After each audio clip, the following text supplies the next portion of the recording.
Now I've been cleaning up the body prior to starting the metalwork. This is just where the IRS goes. What I've been doing is removing all of the sound deadening and tar, whatever it is. It's a long process, very messy. I've got most of it off. The original undercoat is pretty well intact underneath. I'm not bothering to take that off at this stage. I'll wait until I've done repairs and then I'll sand that back. But at this stage it's clean enough to be able to find any of the problems I need to address with the vehicle. Also in the wheel arches, that's all been cleaned out. I'm worried about the end plate here. The closing plate needs repair, it's got holes in it, but I may well replace that, I'm not sure yet.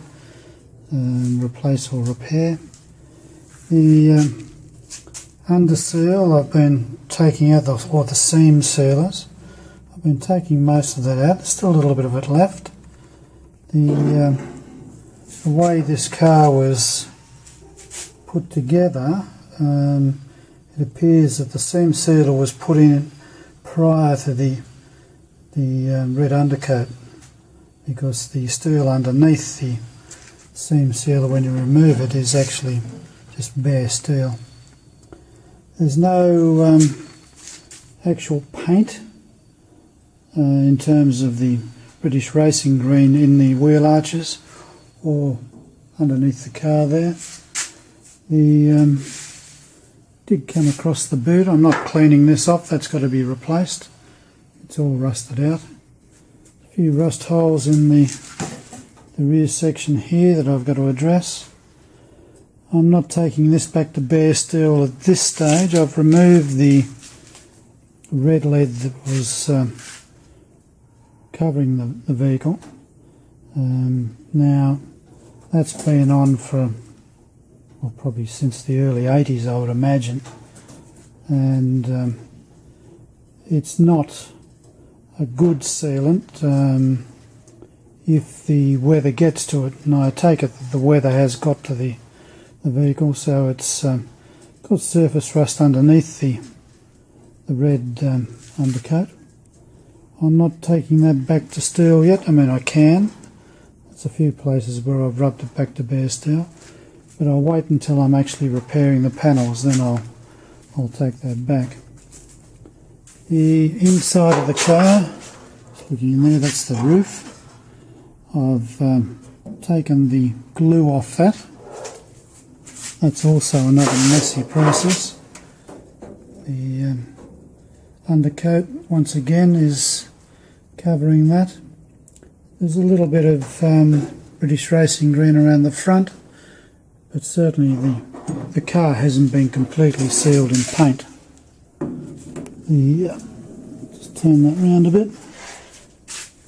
All the underseal has been removed from the tunnel there. Once again, there's only undercoat underneath, no colour.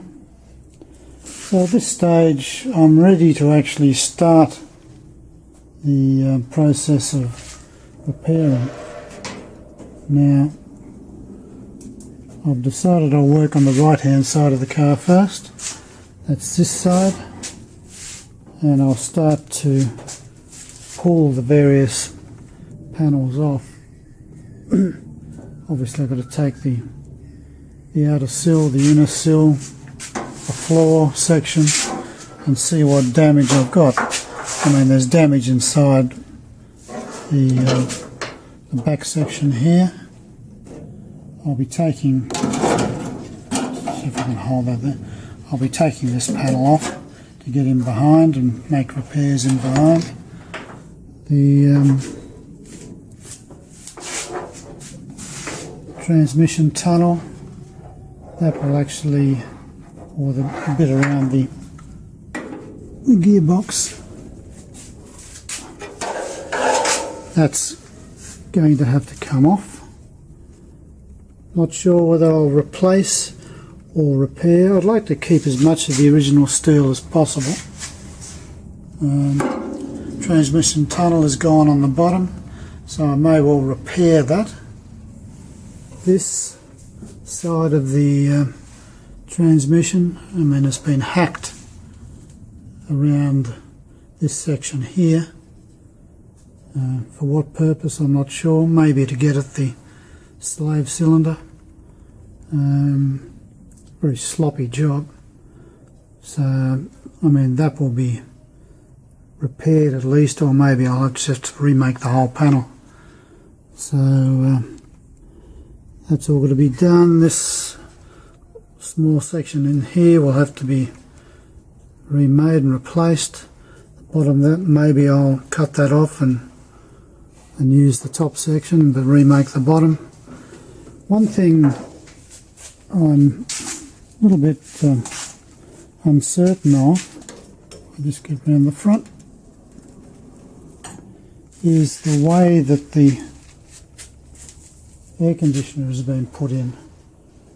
Now, just try and get the car to a better position so I can show what I'm talking about.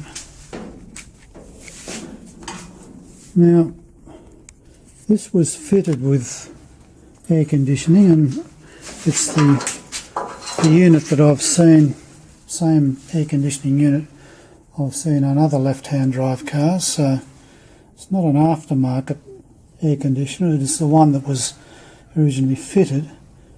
Now, I don't know whether it was fitted at the factory or when it was fitted, or was it fitted by the dealer once it got to America.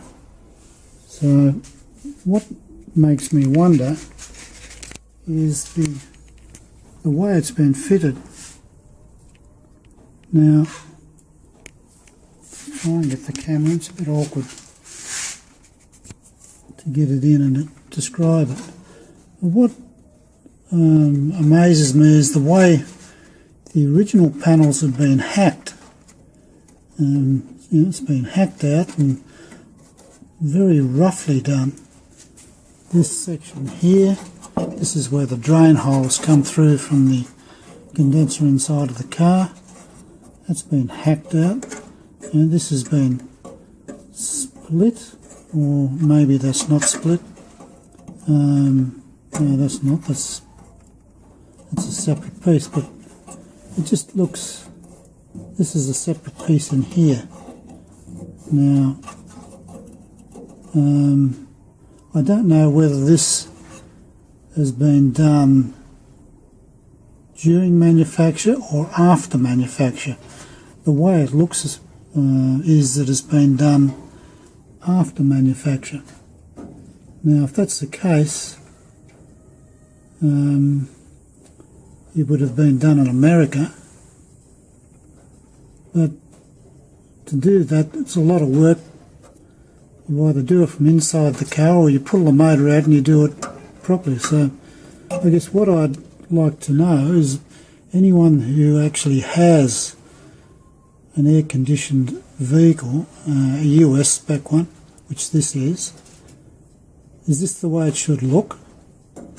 Should it be neater than this or left rough? It seems to me, though it's bashed in here, it's very, very rough. I'm inclined to straighten things out and clean it up, and I may well do that, but I just wonder, is this the way they should look? Should they look, and you can see that, should they look that rough? To me, it just doesn't seem right. Nothing seems to fit properly. Everything's out of alignment. Or is this something that's been done afterwards? So it's just a question. Maybe someone can answer that for me. It just doesn't look right to me. But maybe it is. I mean, this has been blanked off. At some stage, the air conditioner is... Well, actually, the air conditioner wasn't... The inside unit wasn't fitted when I got the car, the heater box had been taken off and the pipes closed off or bypassed, so the engine could run. This has been blanked off, so at some stage they've pulled the air conditioning unit out from inside the car. All the plumbing and everything was left in the engine bay and the compressor and so on, but so that explains why that's like that. But you know, was this the way it was originally fitted? And it's been pop riveted in there, cut out, a bit rough in terms of the cut. Anyway, someone could, if someone can please let me know if that's the way it's meant to go. If so, maybe I shouldn't play around with it too much. Obviously I'll pull it all out. All this is probably going to have to be pulled out to repair it anyway.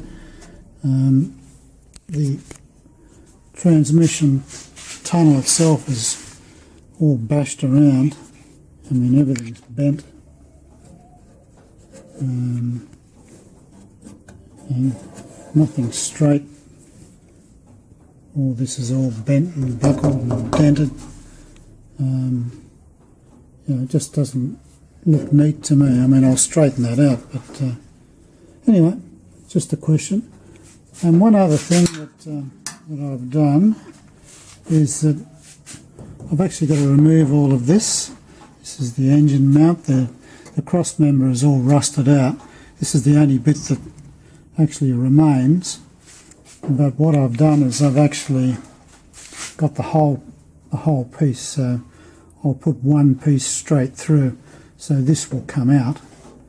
And what I've done is to get it under here, is to make up a little jig, which I'll just put in there. I won't bolt it in, but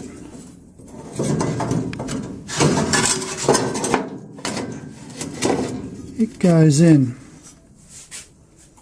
I can bolt it to the rails, and it provides me with the alignment for the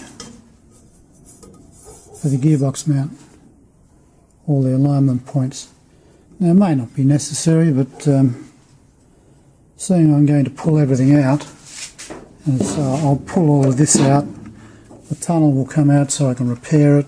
The floors are coming out, and all the bottom ends of these are got to be removed and repaired. So it'll just enable me to have one more reference point for fitting the floors and fitting the cross member. Anyway, probably not necessary, but it's just something I thought I'd add just because I had the opportunity to put it in.